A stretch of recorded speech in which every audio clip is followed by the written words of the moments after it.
अली अमीन खान गंडापुर को सूबाई सदारत से हटाने का जितना कोई मर्जी लॉजिक दे दे, मेरे नजदीक इसमें डेरा इस्माइल खान की सियासत ही कार फरमा। अली अमीन खान गंडापुर ने कुछ दिन पहले एक बयान दिया था मौलाना साहब के खिलाफ, जिसका खान साहब ने बुरा मनाया था और पैगाम भी भेजा था। NA44 हो, NA45 हो, अली अमीन खान गंडापुर और मौलाना फजलुर रहमान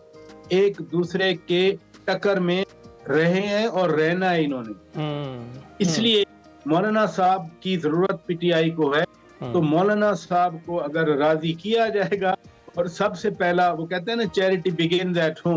तो पहले तो होम कॉन्स्टिट्यूएंसी का फैसला होगा तो मामला राइट, तो तभी ये तब्दीलियां हमें आती हुई दिखाई दे रही हैं। तो शौकत साहब, अब ये बताइएगा, मुज़ाकरात का आज चौथा दौर था, तो आपका ये पॉइंट तो बिल्कुल वैलिड है कि जो हुकूमत के पास देने को होता है अपोजिशन डिमांड करती है, तो ऐसी सूरत हाल में आपको लगता है कि हुकूमत को अब क्या स्टांस जो उसका है वो बेहतर स्टांस है? क्या लगता है आपको कि खंदा पेशानी से काम लेते हुए उनको मुज़ाकरात का अमल आगे बढ़ाए रखना चाहिए या उनको भी कॉल ऑफ कर देना चाहिए? देखें, जो 9 मई वाला है ना कि कमीशन बनाया जाए, 9 मई अगर आज आप जुडिशल कमीशन बनाते हैं तो जो मिलिट्री कोर्ट ट्रायल हुआ उन लोगों का 102-3 का, जिसमें से 85 को सजा हुई,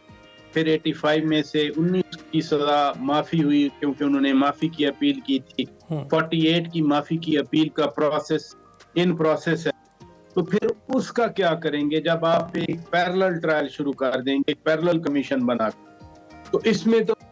हुकूमत कुछ नहीं कर सकती। मैं नहीं समझता कि हुकूमत 9 मई के हवाले से पीटीआई को एक क्लीन चिट फराहम करने का इंस्ट्रूमेंट बना कर दे। जहां तक एक बाकी सूरत हाल है मुल्की मामलात के हवाले से, हुकूमत के पास यकीनी तौर पर बड़ा कुछ होता है। मसलन एक प्रपोजल ये भी है कि कोई जुडिशल कमीशन की बजाय एक पार्लियामेंट्री कमीशन बना दिया जाए, उसमें कोई इक्वल रिप्रेजेंटेशन हो सकती है, या जो सियासी जमातें फेंस पे बैठी हुई हैं, मसलन वो ना नून लीग ना पीटीआई बल्कि और दीगर सियासी जमातों की नुमाइंदे शामिल करके, लेकिन इट डिपेंड्स कि पीटीआई इसको कैसे लेती है। मैं ये जरूर कहना चाह रहा हूँ कि अगर फर्ज किया आज ये मुज़ाकरात नहीं भी होते और ये कमेटी अगर तहलील भी हो जाती है जैसे इरफान सिद्दीकी साहब कह रहे हैं, तो क्या मुज़ाकरात करने के लिए, बातचीत के लिए और फोरम नहीं है? पार्लियामेंट का फोरम सबसे बड़ा फोरम है बातचीत। ठीक है। और प्राची साहब, जिस तरह से अभी हम देख रहे हैं और अभी बात भी हम कर रहे थे कि तहरीक इंसाफ के इंतजामी उमूर में भी तब्दीलियां आ रही हैं अब, और वो बड़ी मेजर तब्दीलियां, एक शिफ्ट है, क्या एक बार फिर से पाकिस्तान तहरीक इंसाफ टकराव की सियासत की जानिब जा रही है? क्योंकि बहुत सारे लीडर्स जिनको कंप्रोमाइज कहा जा रहा था, और मैं नहीं कह रही है, ख्वाजा आसिफ बहुत बार कह चुके हैं, दीगर लोग बहुत बार कह चुके हैं, अली अमीन गंडापुर को, उनको पार्टी से साइड पर किया जा रहा है। आपको लग रहा है कि बानी पीटीआई ने अब ये ऑब्जर्व कर लिया है कि अब मुफाहमत वाले ग्रुप से बात नहीं बनेगी, अब थोड़ा ग्रुप से बात बनेगी, तो उस तरीके से ये शिफ्ट किया जा रहा है, और किस हद तक पॉजिटिव साबित होगा ये पाकिस्तान तहरीक इंसाफ के लिए? टकराव की सियासत तो पीटीआई ने करके देख ली, यानी 10 अप्रैल 2022 से लेकर 26 नवंबर तक एक टकराव ही रखा,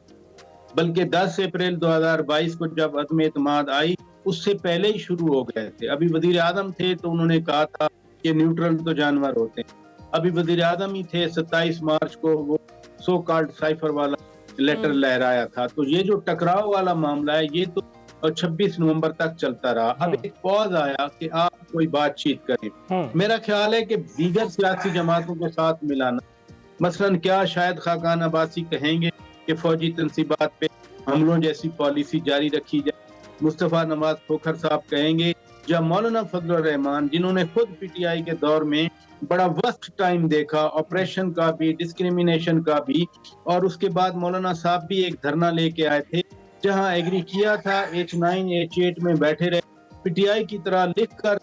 दिया कि हम वहां बैठेंगे, लेकिन डी चौक में पहुंच गए, मौलाना साहब ने वो नहीं किया। तो अगर तो मौलाना साहब को साथ मिलाने की ख्वाहिश है, दीगर सियासी जमातों को साथ मिलाकर चलने की ख्वाहिश है, तो फिर वो मारो मर जाओ वाली पॉलिसी नहीं चलेगी, फिर you have to fight a political